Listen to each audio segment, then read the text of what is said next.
Lavanya Tripathi mega ఇంటికి కోడలుగా వెళ్లింది. గత ఏడాది వీరి వివాహం ఘనంగా జరిగింది.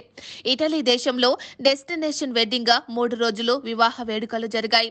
మెగా హీరోలందరూ ఈ పెళ్లికి హాజరయ్యారు. వరుణ్ తేజ్, లావణ్య త్రిపాఠిలది ప్రేమ వివాహం.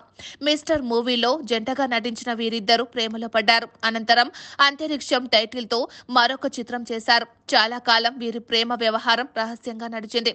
గత 3 ఏళ్లుగా పుకార్లు మొదలయ్యాయి. అయినప్పటికీ ఈ జంట ఖండించడం విశేషం. సడన్ గా నిశ్చితార్థం చేసుకుని షాక్ ఇచ్చారు. 2023 నవంబర్లో వరుణ్ తేజ్, లావణ్యల వివాహం జరిగింది.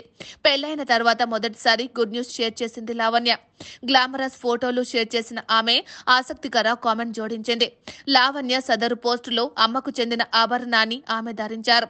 నేను కోరుకుంటున్న రోజు నేడు వచ్చింది అని ఆమె కామెంట్ పెట్టారు. లావణ్య త్రిపాఠి ఎట్టకేలకు గుడ్ న్యూస్ చెప్పిందని జనాలు కామెంట్లు చేస్తున్నారు.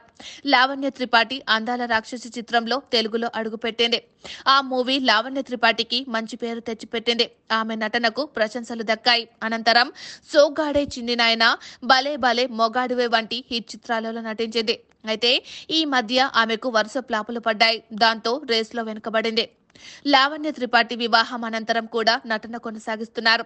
ఇటీవల ఆమె నటించిన మిస్ పర్ఫెక్ట్ విడుదలైంది. బిగ్ బాస్ ఫేమ్ అభిజిత్ అందులో హీరోగా నటించాడు. లావణ్య తనకు నచ్చిన ఆఫర్స్ చేసుకుంటూ ముందుకు వెళ్తుంది. మరోవైపు వరుణ్ స్ట్రగుల్ అవుతున్నాడు. ఆయనకు F2 తర్వాత హిట్ లేదు. గని, గాంధీవాదారి, అర్జున, ఆపరేషన్ వాలెంటైన్ వరుసగా పరాజయం పాలయ్యాయి. బ్రేక్ కోసం ఎదురు చూస్తున్నాడు.